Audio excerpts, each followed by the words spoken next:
Last year, we had a terrific show with our guests today. Best-selling authors, first-class coaches from the heart of Northern Soul, Wigan initially.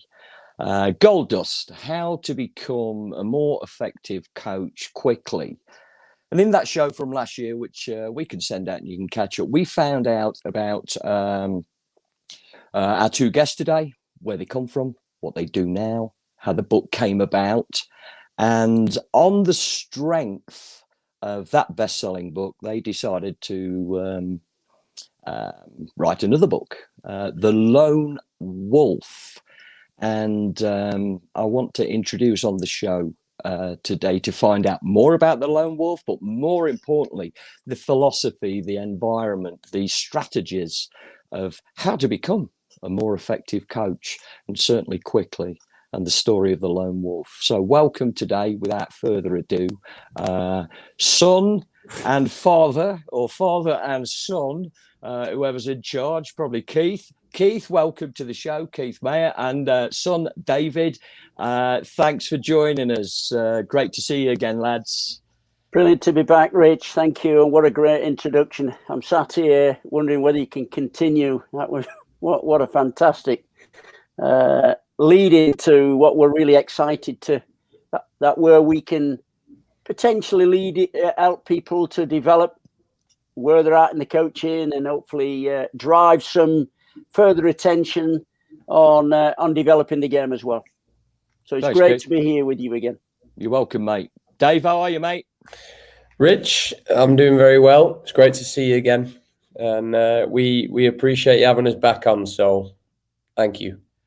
You know, I like what you said, Keith. And if I can spend 30 seconds, that's 3 minutes for Rich.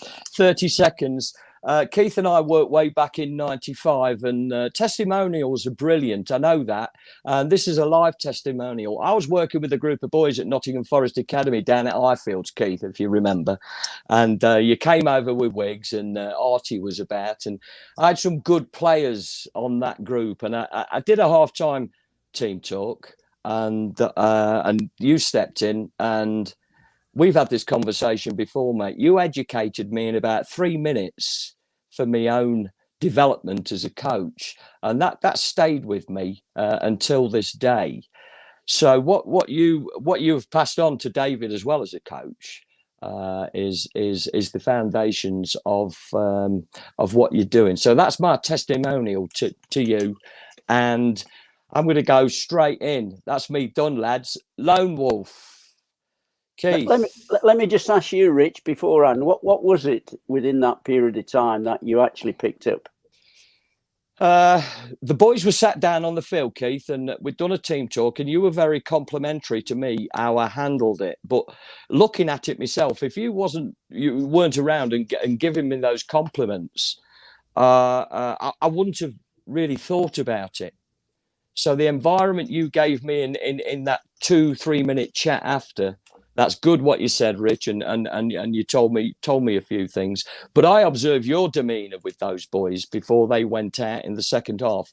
And the biggest thing you did was in front of everyone, even the big guns with Wiggs and Artie, the directors of the academy.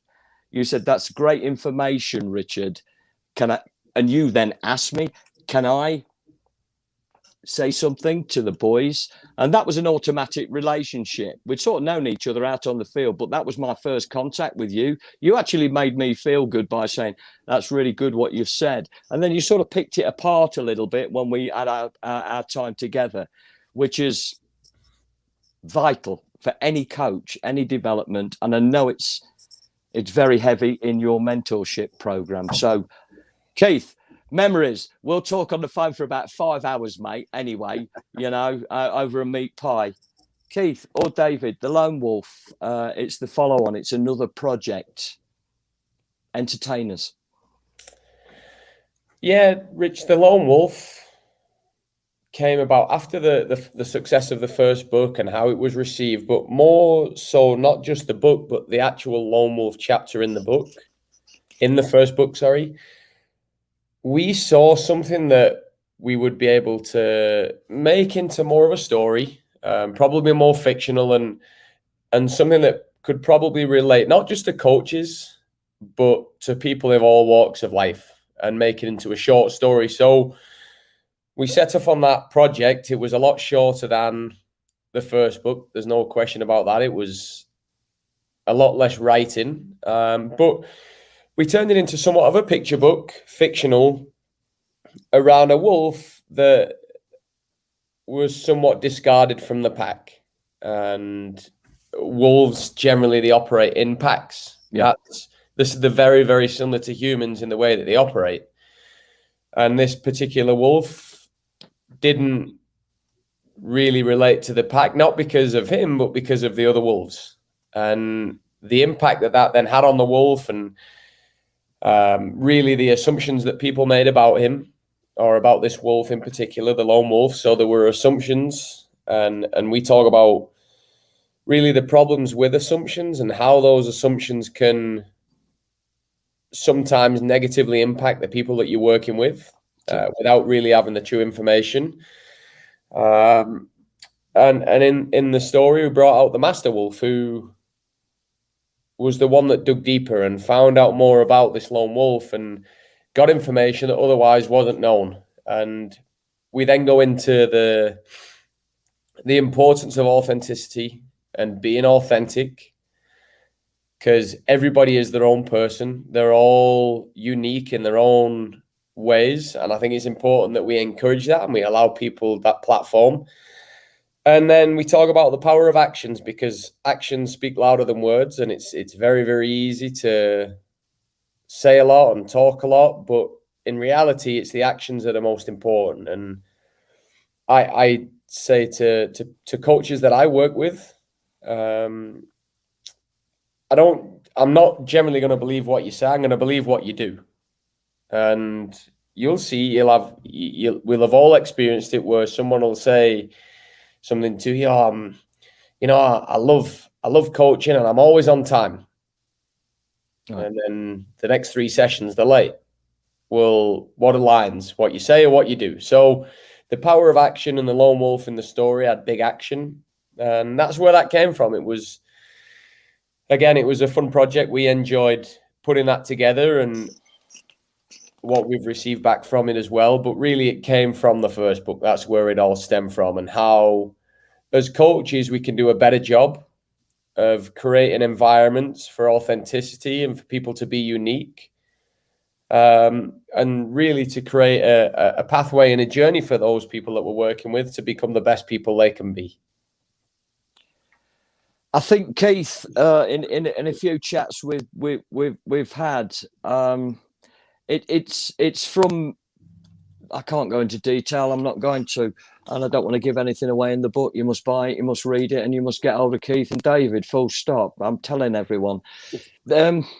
It's actually, you've taken a lot of personal experiences from certainly Gold Dust and shaped it, and personal experience from the lone wolf. Am I correct in saying that? So there's that inner self that you've been. This is authentic, correct? Yeah, for sure. So, as David had alluded, what we have is when we have an experience, if it's a nice one, it's a pleasant one, it's positive, then what actually occurs with that, Rich, we remember that. We'll remember all experiences regardless, but the ones where we have more impact, where we feel, and look, it's all perceptual, it's all opinion that you have. We've had an experience that has been deep and meaningful for us, and that where it attaches to our beliefs and what we value in what we do and why we do it, then what we can do with it is roll that out again and again and again. Now, of course, the references might be slightly different in terms of a name or a player or a gender, but really what we're going to do, it's modeling excellence. It's modeling something that's functioned and worked, and if it works, it'll work again. Now, of course, in context, because of certain environments that we work in and the pressures that we have as an individual, either from up above or from a parent or even from a peer, what we've got to do is, when we do truly find out who we are and what we what we believe to be right, then that congruence of action, what we say and what we do, hold true, and you know it, and you feel it. So it's like playing golf for anyone that plays golf or tennis or soccer or basketball. When you strike a ball cleanly, you just know it. We can't really define or explain how that's taking place. We might want to break down the ingredients a little bit, but in essence, it just happens. And the lone wolf, which is in actual fact it's a true story. And as David had mentioned, all we've done is drawn out from the impact and the influence that's had on so many coaches around the world in national governing bodies, because we know the first book, How to Become a More Effective Coach Quickly, is now being used by other sports. It's been used by Wales Hockey as a philosophy, as a form or a foundation to build a coaching program for their coaching pathway. We know how that works. So the lone wolf, really what we drew with it, and it's around these assumptions. And when we start to assume certain things, it can create an ass of us and of you and me. So really, when we start to delve into that and we started to consider where we could go with it, we then start to look at, well, how do we now start to become more effective in doing what we do? So I've got a question, really, Rich, and I don't know whether I may be able to answer this to all those that are listening, and equally to yourself. And if you can put it in the chat, there is a chat, and I'm sure we've got the facility out there. But my question is this: what is it that you enjoy about coaching? So for the coaches that are out there, what is it that you enjoy about coaching? And it's a generic question. Does it have an answer? Yes, it does. It's your answer.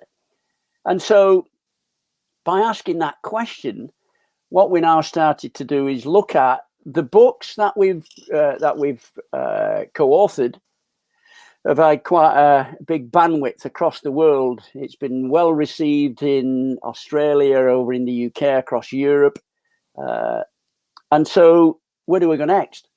And where we go next is something where you quite very cleverly led us into right at the beginning, where you and I first met. And little did I know at that point, because it was genuinely asked. The question that I shared with you at that point at Highfields, in front of those players and in front of the hierarchy, the academy manager and the assistant academy manager, that didn't come because I had to say it.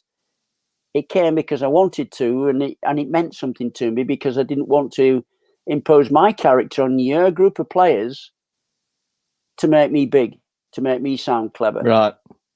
So some mentoring, and I guess that's what we can call mentoring, or we can call it wherever we like. I guess it's guiding, coaxing.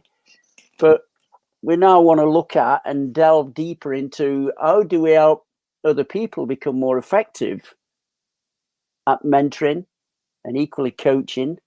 Because we're taking people on journeys, we're taking players on journeys, we're taking parents on an experience. And this lone wolf, with the impact and influence that has and has had on many people's lives, it's just a metaphor. It's a story. We're humans. We're pack animals. So when we're working as a pack, then how effective can we be whilst operating in that world? So as I throw out that question, what is it that you enjoy about coaching? Let me ask you, Rich. Yeah. Because I know you and I go back many, many years. What is it that you started coaching many years ago? And I know you're delving into it. You're in and out. Well, what is it you enjoy about coaching? It's plain and simple. If I can create an environment where, the players want to turn up and play and enjoy it and leave with maybe learning something, whatever it is, and just smile on the face, and they want to come back for more, that's good enough for me. And then I would tell myself, what more can I give them? So it's a challenge for me.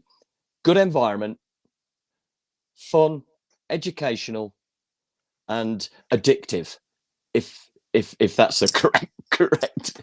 Yeah. You were coming back for for more. So which is great, because you want them running in, Yeah, and you want them crawling out, don't you? You want them where the fingernails are all over the grass, or all over the turf, or all over the facility. They just don't want to go. right. They come in. Right. So if we're creating that, and you mentioned the word environment, as a coach, and been a coach for many years, yourself, myself, and David we're on this path of facilitating and aiming to take these youngsters of all qualities, whether they're playing as a rec player, and I'm sure David will share and come in shortly, whether you're a rec player, whether you're in academy, whether you're in around the pro game. Then why do we come to practice? What is it that draws us towards it? And primarily it's, am I going to learn something from you? If I do trust you, I'll come on back. That takes time. And can I learn? And if I'm going to learn and I can add value to the life, then of course I've got a lure. There's a little flame that takes off, and it starts to flicker. When players start to learn, they see improvement and feel the improvement, then we're going to add so much value to them and, of course, ourselves. So anything that you would like to add in that, David, in around there?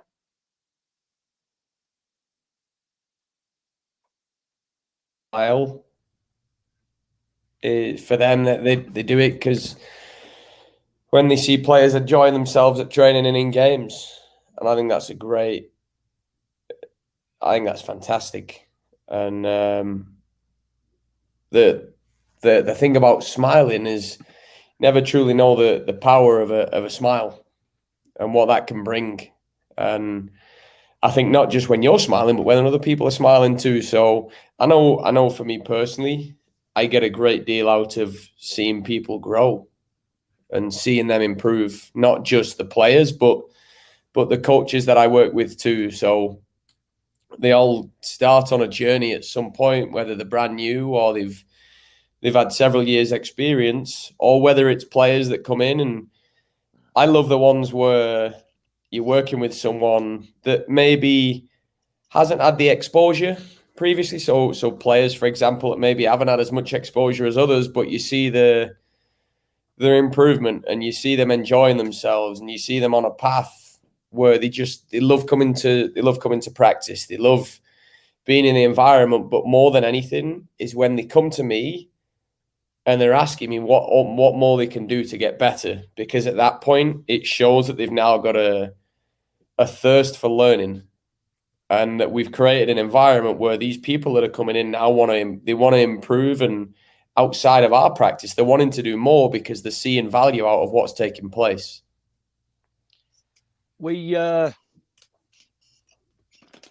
I'm going to keep throwing that question out in every day anyway for what you asked, Keith. I know we got a flash come up on screen from one of our viewers, and I don't know if Anthony can just pop it back on again for us. That'd be fantastic.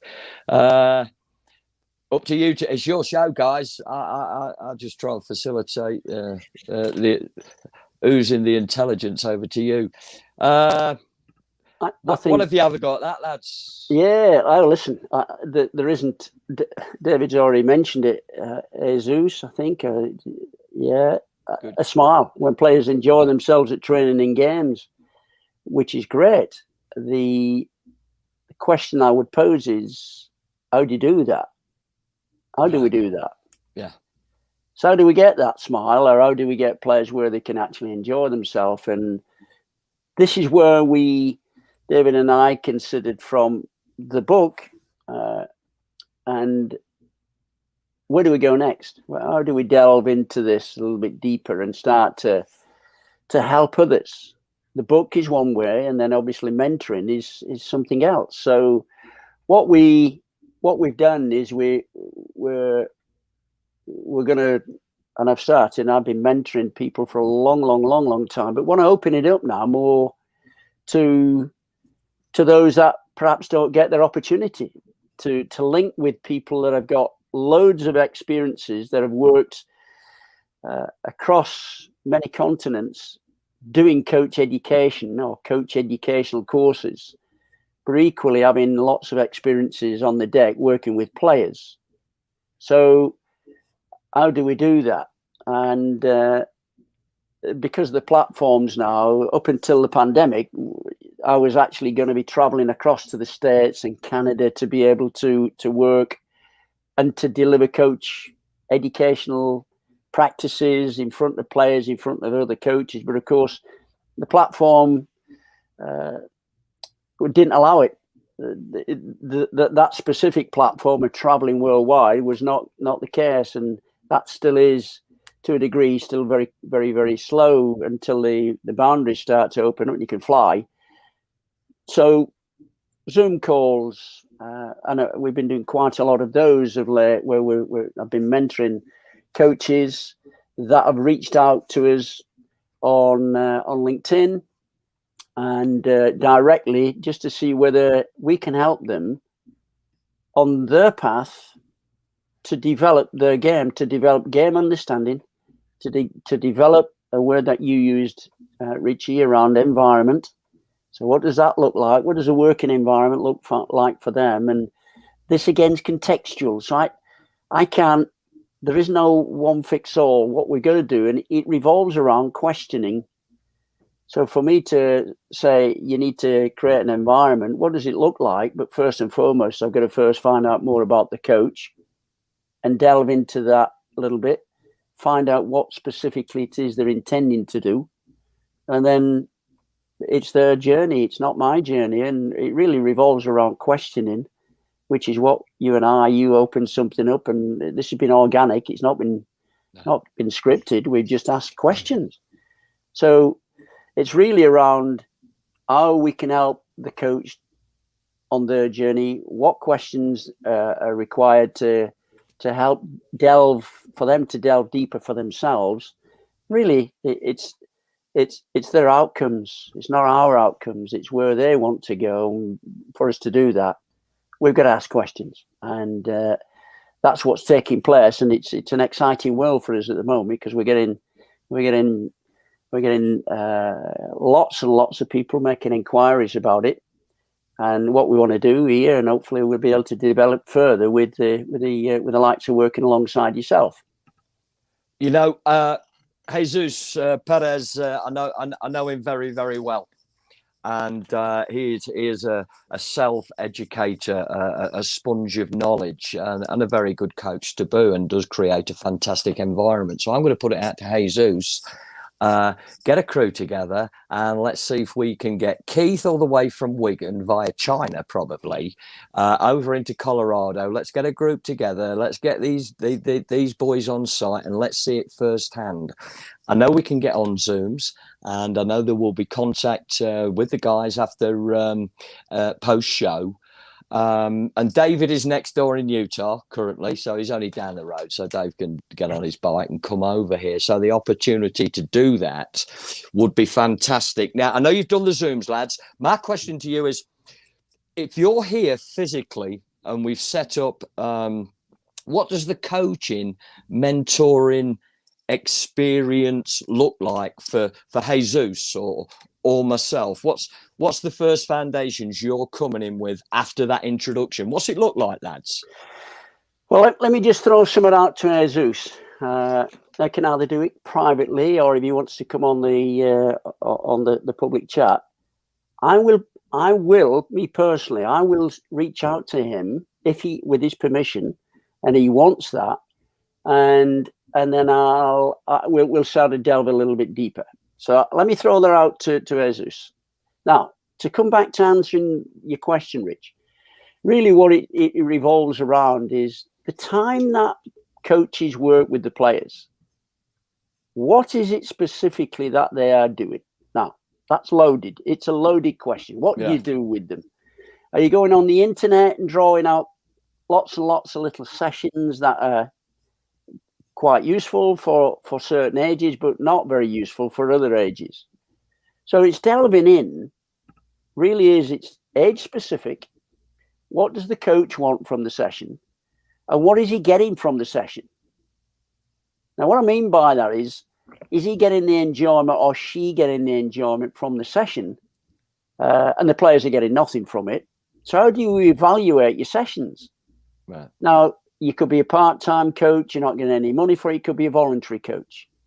Regardless of that, you're working with players. We're working with them. And the mentoring program will stretch across whether you're in voluntary section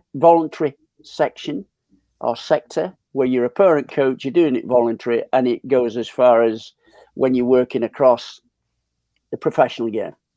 Because the outcomes are pretty much similar. All we want to do is we want to see improvement. Our outcome as a coach may be, I just want to enjoy it and I want the players to enjoy it. Well, I think that's relative anyway. So what the first things that would occur, Richard, there'd be interaction, and there'd be interaction from ourselves and questions not too dissimilar to what I asked initially. What is it you want? So what is it you want?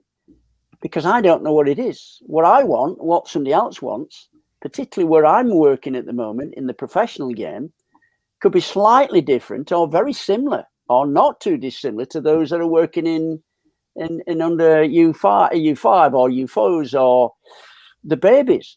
We've got to have we've got to get something from it. So my questions there'd be questions. And then really where we delve into, get more from it, is where, and if I can just mention the Lone Wolf book again, sure, is that authenticity and honesty. Because ultimately, if we don't get that right from the start, we know where we're at, then we're going down a garden path. And really all I want to do, or what we want to do, is get somebody from where they are and take them to a place quicker and faster than perhaps what they would do on their own. So I don't know anyone that wouldn't want to improve.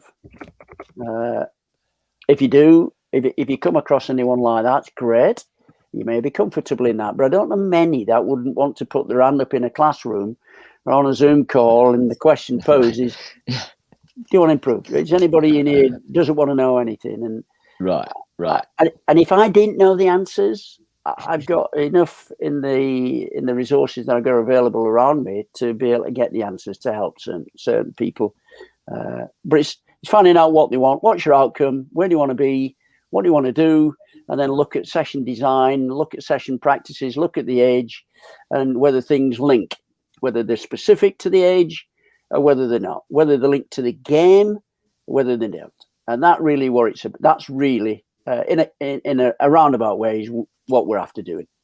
And of course, it digs deep. It delves into the coach themselves, the environment, what crew you're working with, what are your team. So, David, I've always been a great believer in, not so much your best coaches, even though I've seen it in several academies and several clubs, across the planet.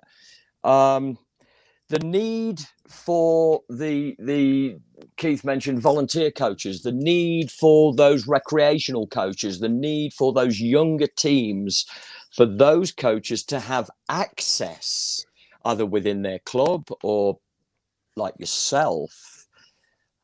Can you safely say that under 5 coach through under 12 coach, A team, B team, Z team, this will do the trick for you by delving into that and creating a platform for you as a coach? If I was just a volunteer, Dave. Absolutely. I actually had a conversation yesterday and it stems around knowledge, Rich, of several topics. So I had a conversation with somebody yesterday who asked if I could do a little bit of stuff with them and said, oh, what we want you to do is we want you to just give us the sessions and then we can go out and we'll have the sessions and we'll be able to do it.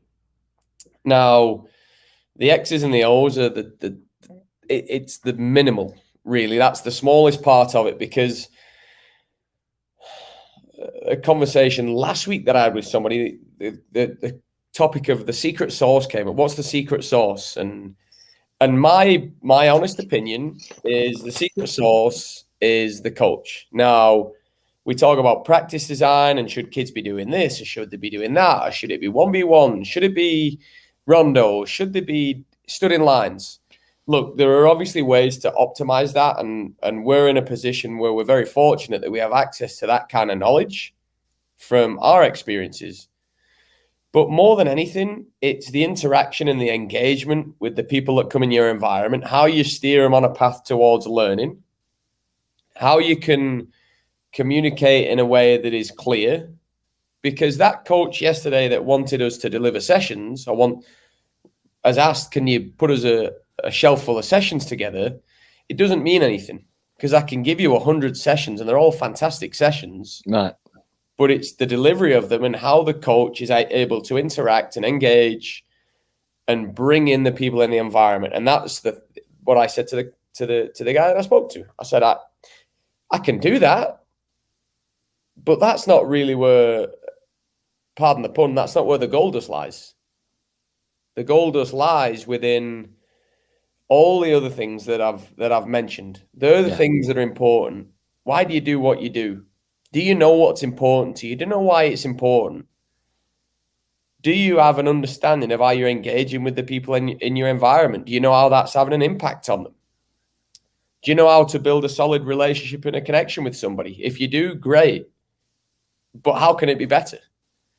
So for me, those things are really important. And I think from our experiences and our knowledge that we've gathered from years and especially for my dad, years and years of experiences of getting things right and getting things wrong. And even for myself, look, you learn, you don't learn from experience, you learn from reflecting on experience. Right, yeah. People in your corner that are helping you and guiding you in the right direction, it really does help speed that process up. Because at the end of the day, I may be wrong on this, but a lot of people are coaching because they enjoy the sport, of course, but they enjoy helping people. The brilliant reflection, massive key word, I think, for not just coaches, teachers, but people on the end of businesses, running a team, running a crew. Whether you're a plumbing organization to carpet fitting to running a baseball team, right? With all that, is there some guidance? And I'm going to stop on here in a second. I know we've got some questions coming up, but I'm going to finishing off with a few more. And you guys are available, post program to get down with some of the people that are sending these messages. Are we cool with that, gentlemen? Right now to interact with those. Are we good to go? No, that's fantastic. Is there a sense of you are there for that coach, that leader of the carpet fitting company, the baseball coach, the baseball organization, basketball, to tap into at will. You're there to run in a line with them. I'm a almost guided discovery. I'm getting that sense you're available to tap into at any time. Yeah, I think any time, obviously time restriction, but we just work around the clock. No, right. What it's for is it's to help. On the back of the success of the first book, we now host a podcast, and we've had some very interesting guests on there. Not long ago, we had a guy called Greg Levine. Now, Greg Levine was the marketing sales director for Audi South Africa. He then came over to the UK, same title, and then he got headhunted by by McLaren supercars. Right. He was then asked to deliver a speech at the Albert Hall, which is in London, which is quite a prestigious place. Particularly if you're asked to speak there, you've got to have had some credibility. And Greg has that, and he spoke in front of Ellen MacArthur, who single-handedly rode across the world, and then sailed across the world, should I say. And then there was an adventurer, and so he was asked to speak about the 7 rules of winning, and he came up with these, and he spoke to Formula One drivers, 2 of them of which very famous. One of them in Lewis Hamilton, and one of those rules was you must go on short sprints rather than prolonged jogs. Short sprints rather than prolonged jogs. And as coaches, it's 24/7. You work your socks off. You may work during the day, and then at night time you're a coach. But I asked him the question. I said, "What do you mean by that, Greg?" He said, "Well, you get burnout with prolonged jogs." It sounds very simple, doesn't it? Short sprints rather than prolonged jogs. Because if you go on prolonged jogs as a coach, you're going to get burnout. You're not going to have sufficient time to get feedback on what went well, what you could do better next time, what ifs. And if you have a critical friend that you can entrust and they become part of your journey, we can share pretty much everything with them on that specific element of the game or your life, then you've got someone that you're sharing with. And if that someone has no vested interest other than themselves, than the person they're working with, then surely that must be a benefit to them. Now, if we get in that, then that's great support. I've had it. I think we all need someone in our life who we can entrust and be either a professional friend, but equally the people that I've worked with and continue to work with in the professional game that I've coached in the championship. Some of them have represented the country. Some of them coached for the country, for England. What we become is that crutch. So it's not, I'm isolated in my own little world. What you've got is someone that you can share, vent, ask, that at times certain subjects you may not know anything about, other than you just point them in the right direction with a question. Because it's not for us to tell anyone what they need to do, where they need to go. It's for them to share where they want to go, and all we'll do is facilitate that journey. And it just helps. I've had it, and it's been very successful. It's been very useful. I think we all require someone where we can go to.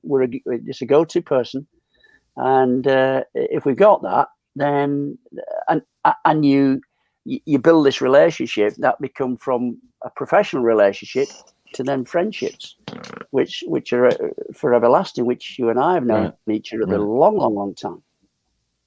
Which is absolutely perfect. Finishing on that, Keith, with yourself through our history together. Mentorship, what does it mean? What does it bring? What is it for? And you mentored me briefly, and still do actually on our phone calls, mate. Thank you, Dave. I know you are first class coach where you are. I'm not selling you, Dave. I wouldn't do that anyway, mate. You $20 in my back pocket, pal. I've seen you coach. I've spoke with people within your organisation through college, etc., and to the club that you're working for now, and your hopes and aspirations as a coach.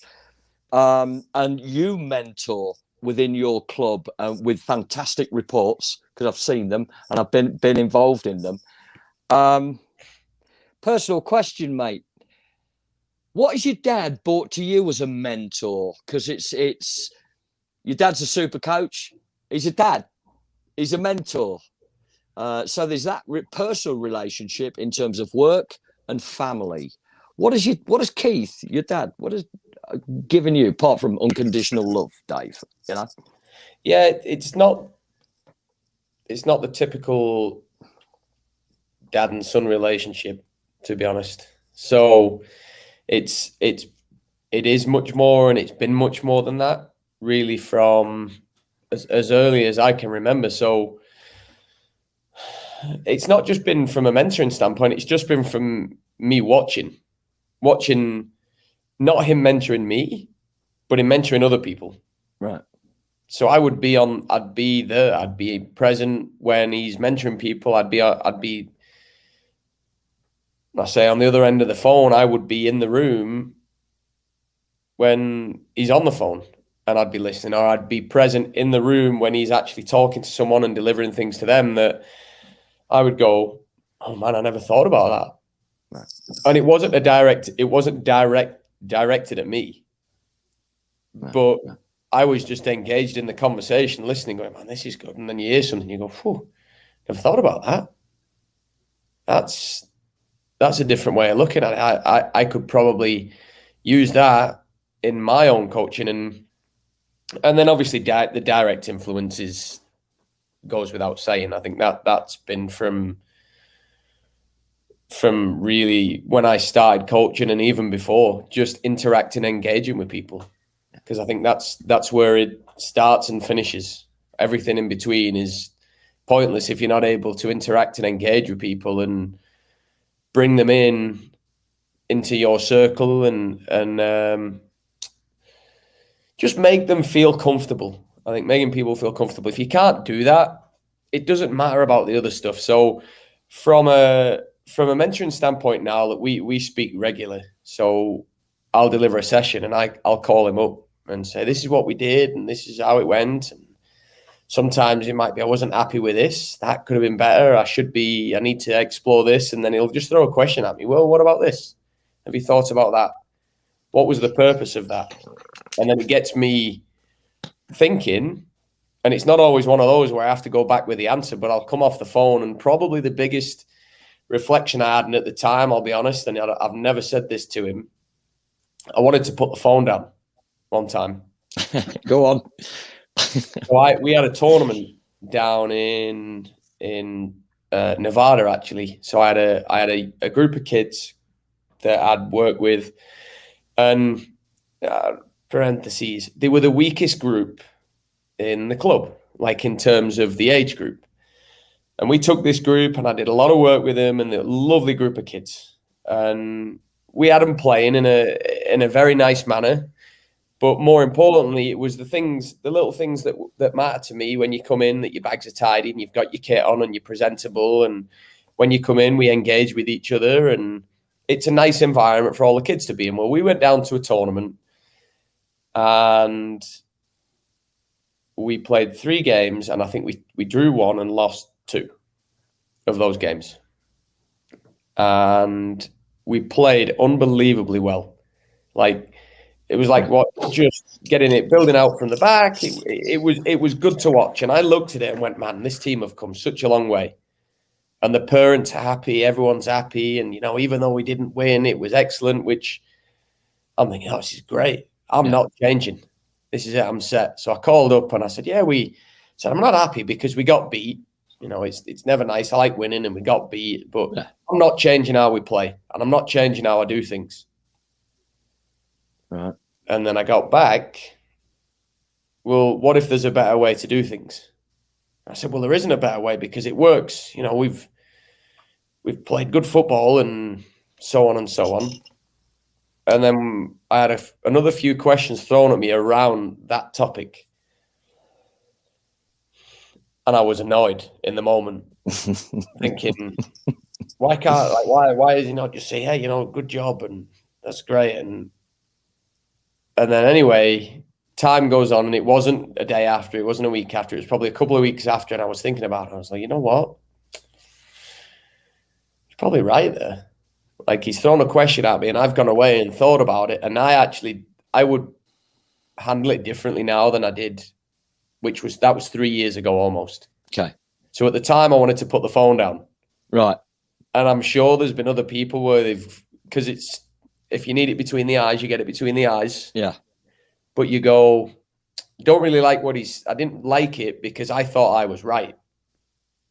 And I had my way, and it was just my way. You're not going to tell me any other way because there isn't another way for me. And then on reflection of the experience, and on reflection more so of the conversation that we had, was, you know what?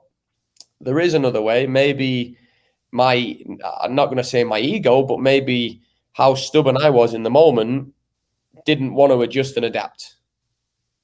And I could have stayed on that path, and I could still be on that path now. It's not to say that it's wrong.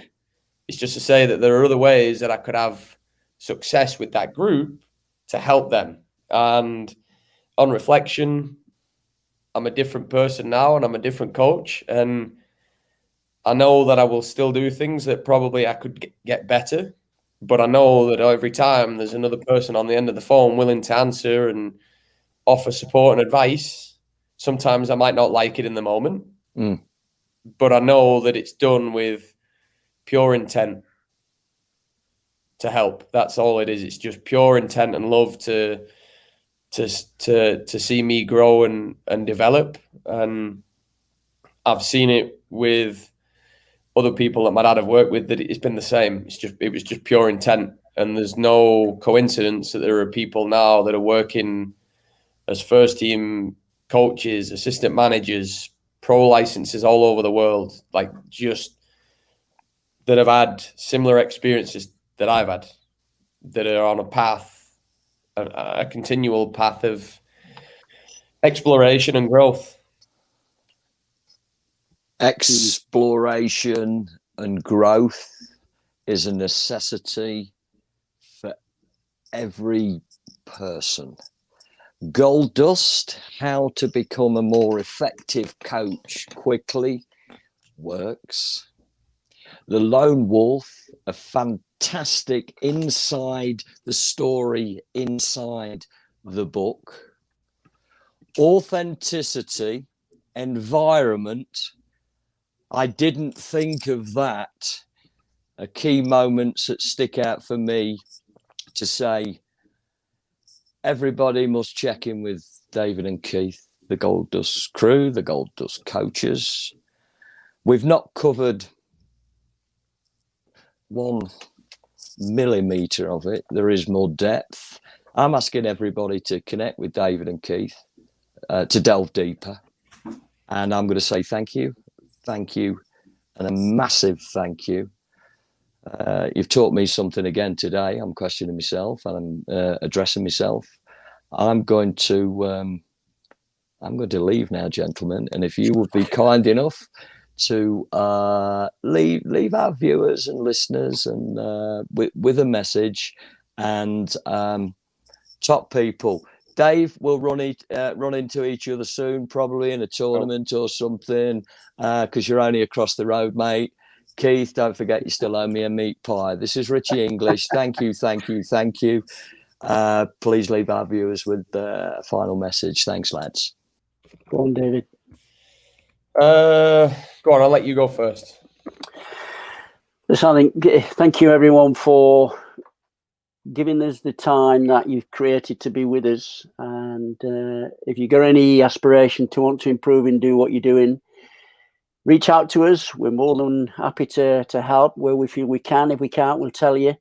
I'm sure the details on how to connect will be left somewhere, either with Richie or the producer. So thank you again. Have a wonderful day.